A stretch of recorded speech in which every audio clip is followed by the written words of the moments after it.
We get a lot of people on this channel asking about where they can go.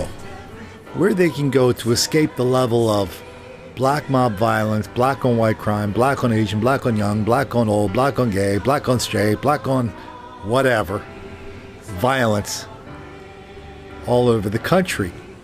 Well, the answer to that is usually above my pay grade. But I can tell you this much. Pretty soon, it just might be Missouri. Now, in Missouri, the NAACP is telling travelers, don't come to Missouri because your civil rights are not protected here. They're upset that the governor, there's a bill on the governor's desk that makes it harder to sue for racial discrimination in housing and employment. They're also upset that some, like 75% of the drivers, or the numbers in the articles, you'll say 75% of the drivers pulled over last year in Missouri were black, and everybody knows they were pulled over for no reason whatsoever. So the NAACP is sending out a message: black people do not come to Missouri because you will be in danger here. Now, that has to apply to black people who live in Missouri, right? I mean, St. Louis and Kansas cities are huge. Numbers of black people live in both of those cities. There's a huge amount of black criminality ruining both of those cities. No, let me change that. That has ruined St. Louis and is ruining Kansas City. That doesn't even count all the suburbs around both of those cities that are also affected by these crimes. So let's keep an eye on Missouri. Maybe there'll be some moving vans going out, and maybe there'll be some moving vans going in.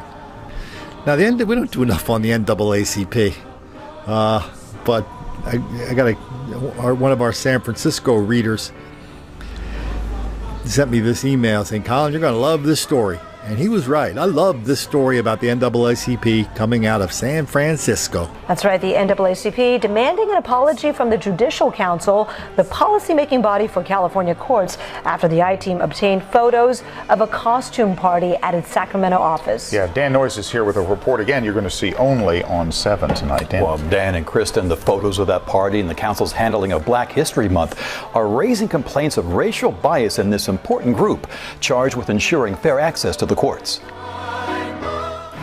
Michael Roosevelt is a 20-year employee at the Judicial Council, the policy-making body for California courts. Its mission to advance the consistent, impartial, independent, and accessible administration of justice. Roosevelt was hired to develop bias education programs for court employees and judges, and he was shocked by photos of a Halloween party at the Judicial Council's Sacramento office last year. My goodness, here you got the image of people who work to support the courts, who are dressed in prison garb, darkening their faces, depicting a prison setting where disproportionately those people who are incarcerated are people of color. The pictures posted on the council's intranet show employees who turn their cubicles into prison cells, a guard standing watch, someone wearing dreadlocks and a Hannibal Lecter mask in a padded cell, others painting their faces.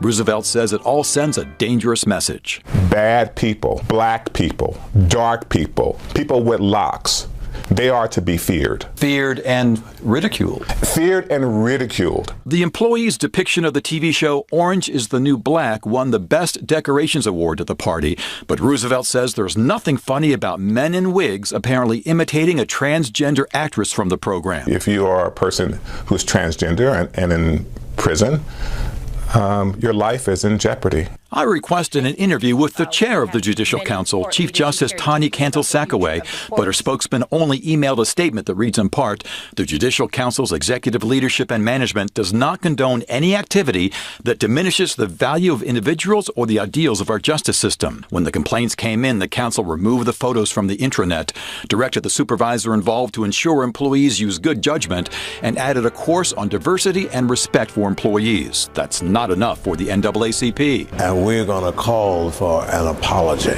I showed the pictures to Reverend Amos Brown, president of the San Francisco chapter. He's also on the board of the national NAACP. Brown calls the party insensitive and insulting. It does concern me because they have adopted in their minds and their spirits the prison culture. They don't see these prisoners as being human beings. They see it as being a fun thing. Michael Roosevelt also tells me the Judicial Council mishandled this year's Black History Month celebration. The event committee voted to feature the Black Panther Party. The reaction to that theme was the council could not support that theme. Roosevelt says the council pulled funding for the month of events, about $1,600, canceled the regular field trip using a state-owned van, and relegated the program to the basement of the federal building when in years past they had prime space. It feels discriminatory. It feels racist. Shauna Gillespie Ford is a probate court investigator who has served on the Black History Month Planning Committee. She's upset the council would take a stand against remembering the Black Panther Party, both the good it did, such as the free Breakfast for Children program and community health clinics, and the sometimes violent altercations with police. It's part of the history, and I don't know why it should be ignored or overlooked or disregarded. The Black History Month planners also include other state and local employees who work in the area. The Judicial Council defended their actions in an email to me saying they cannot and must not appear to lend support to a political philosophy or group, and so we will keep track of this controversy and get back to you.